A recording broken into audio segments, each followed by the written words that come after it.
Olá, meu colega advogado, minha colega advogada, bem-vindos a mais um hashtag OABRJ Debate. Como você já sabe, nesse período de quarentena, de isolamento, a OAB continuou com seus diretores, seus conselheiros, os seus voluntários, né, atuando o tempo todo para que a gente não paralisasse nossas atividades, para que os processos tivessem um encaminhamento e grandes aflições que estão se abatendo sobre os cidadãos de uma maneira geral fossem atenuadas.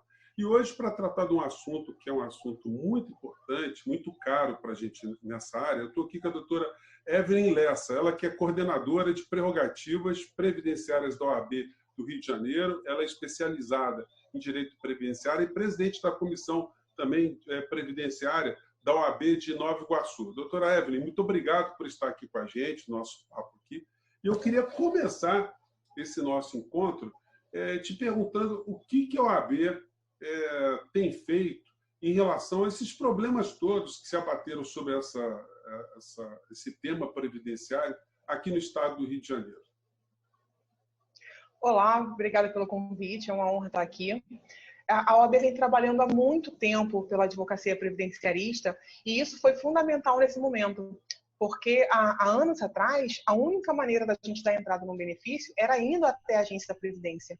E aí, imagine nesse período, onde a Previdência ficou fechada aí de março até, em média, 2 meses atrás, foram mais 6 meses fechada, o que a advogada previdenciarista teria feito para poder requerer os benefícios e o segurado também, em contrapartida, que depende da gente, né? Ele já chega para a gente com essa necessidade muito grande.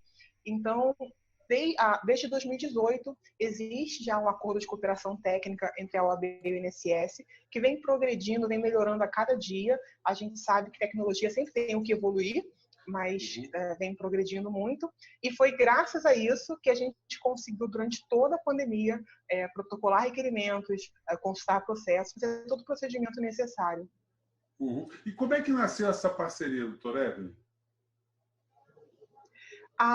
O acordo de cooperação técnica foi assinado pela OAB Nacional e ficou cada seccional responsável por fazer com o INSS daquele estado como funcionaria.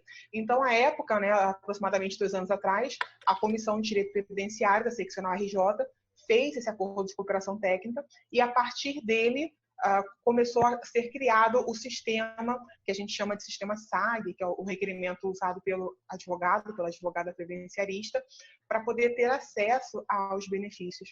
Porque, além da facilidade, a gente tem outras questões. Por exemplo, às vezes, a jurisprudência administrativa é muito diferente da jurisprudência judicial. E a gente, às vezes, queria juntar um documento no INSS e o servidor falava, não, esse documento não precisa para a gente. Mas eu precisava fazer aquela prova porque eu já sabia que ia ser indeferido, eu já sabia que lá na judicial eu precisava ter aquela prova no processo administrativo. E a gente esbarrava muito nessa questão, porque o servidor simplesmente não queria receber, a gente não tinha como largar o documento no balcão e ir embora.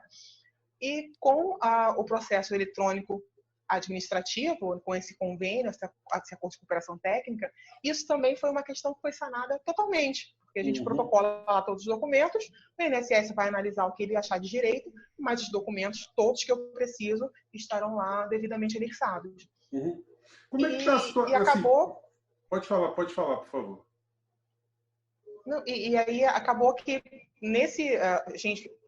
a OAB anteveu todos os problemas que viriam, porque era uma coisa que já existia na esfera judicial, sabe, o TJ, o TRT, a federal, todo mundo tem um processo eletrônico, e ainda faltava muito isso no administrativo. Então, a proatividade da OAB em negociar esse acordo de cooperação técnica e criar esse sistema, onde a gente assina pelo token, é muito mais fácil, até porque quem não é da minha época... Mas os colegas falam que chegavam na porta do INSS 5 horas da manhã para guardar lugar na fila. Então, agora, além da gente ter o acordo de cooperação técnica, a gente tem também a ACP, né, Ação Civil Pública, que é a OAB Nacional ingressou, que garante também, além do acesso eletrônico, o acesso dos advogados nas agências, independente de agendamento. Isso facilitou incomensuravelmente a vida da advocacia. Sim. A gente pode dizer que está tendo uma diminuição da judicialização a solução de problemas ela tem avançado muito mais dentro do campo administrativo, diante dessas possibilidades todas aí que a senhora comentou? Olha, José Fernandes, eu acredito que à medida em que o advogado, a advogada se especializa mais, ele vislumbra mais possibilidades. A gente sai ali da faculdade com muita vontade de, não, pega o indeferimento que eu vou para o judicial. E à medida em que você vai se especializando e vai entendendo ali a jurisprudência administrativa e vendo que muitas vezes o entendimento da junta é favorável, né, ao segurado, é melhor do que o judicial, isso vai mudando. Então, ter esse acesso facilitou muito, porque às vezes uma cópia de um processo eu precisava de muito tempo para poder conseguir, agora ali eu baixo em download e está resolvido. Isso traz para a gente muitos mais mecanismos para poder trabalhar, mas eu acho também que a advocacia, quanto mais ela se especializar, mais possibilidades ela vai se enxergar. O INSS ele criou uma ferramenta chamada INSS Digital. Essa ferramenta está funcionando? Ela tem a ver com o exercício também da atividade do advogado? Enfim, está sendo possível interagir com essa ferramenta?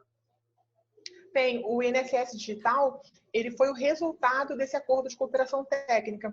Foi esse sistema que permitiu a gente, e aí permite também o segurado, né, fazer todos os requerimentos eletronicamente.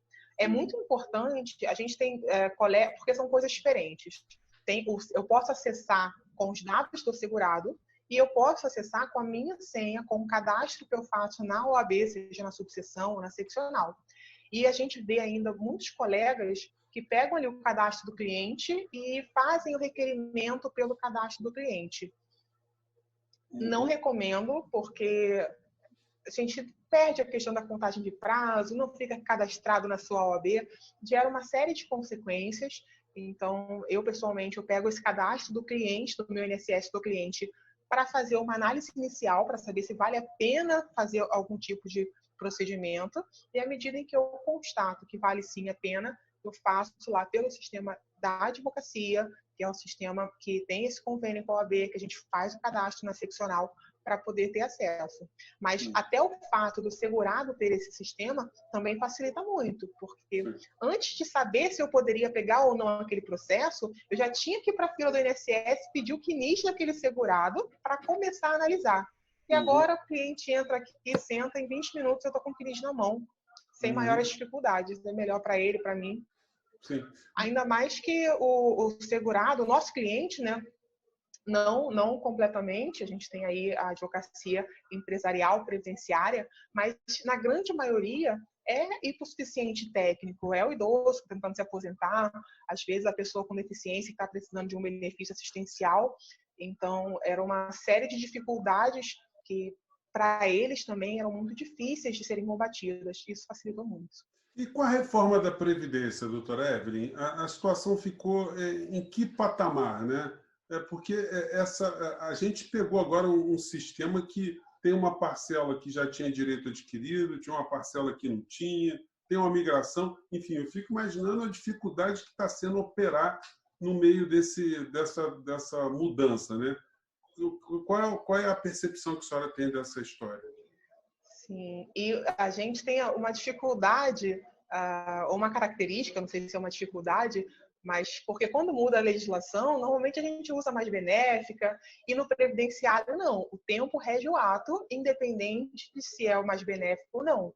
A gente tem, por exemplo, o ruído, que ele variou muito de acordo com o tempo, e cada vez que eu pego um PPP de ruído, eu tenho que verificar a época qual era o limite, porque sempre a legislação da época é que tem vigor para o caso específico. Então, não basta eu saber a regra de hoje da reforma, eu tenho que continuar sabendo todas as outras, porque eu vou encaixando de acordo com o período.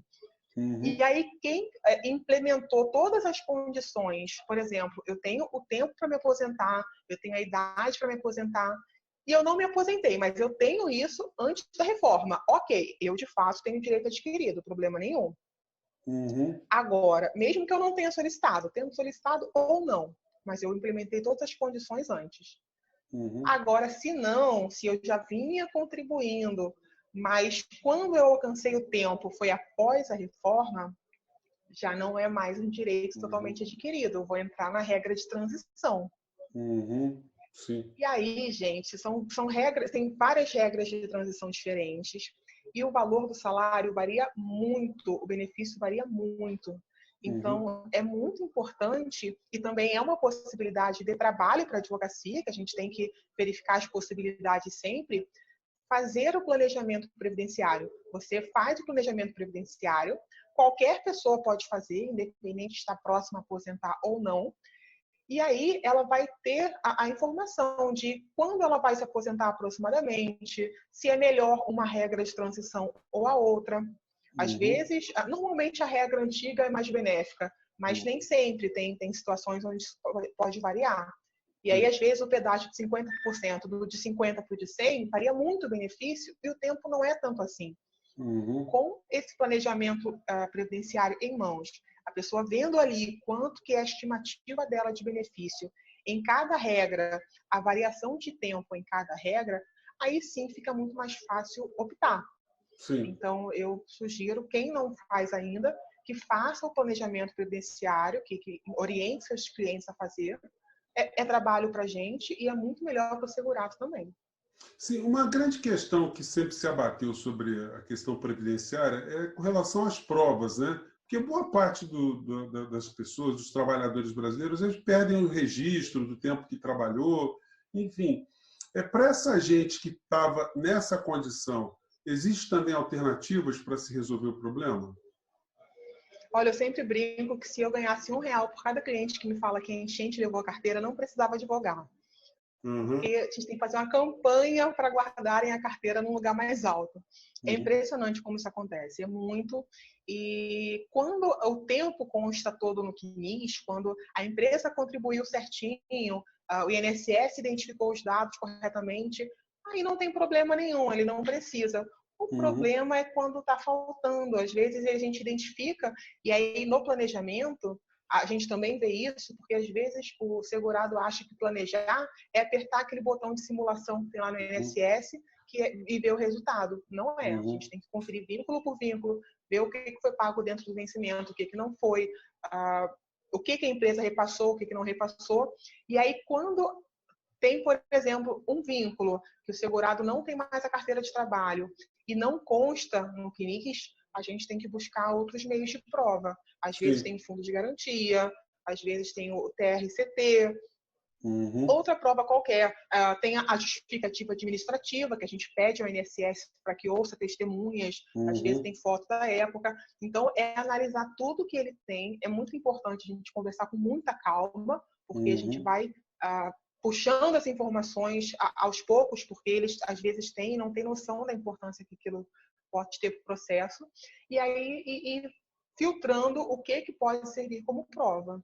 Sim. Doutora Evelyn, pelo que eu estou vendo aqui, é um mercado profissional bastante desafiador, né? Porque a gente tende a ter nos próximos anos muitas questões, aí, muitas interrogações, e vão precisar de advogados aí gabaritados para atuar nessa área, né?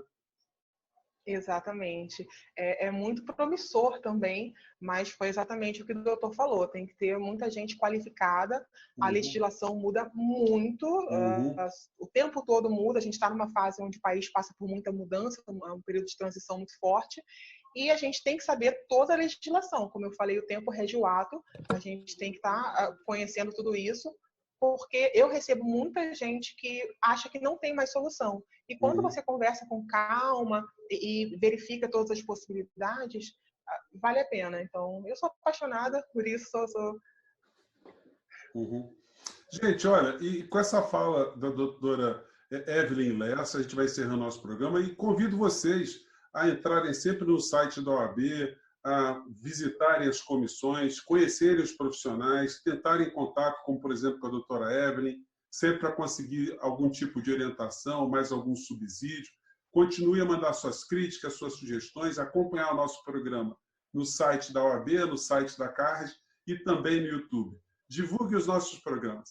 Gente, agradeço mais uma vez a doutora Evelyn Lessa, ela que é coordenadora de prerrogativas previdenciárias da OAB aqui do Rio de Janeiro e também presidente da mesma comissão na nossa sessão de Nova Iguaçu. Mais uma vez, muito obrigado, doutora Evelyn. Até o próximo encontro. Muito obrigado. Eu que agradeço, estou à disposição.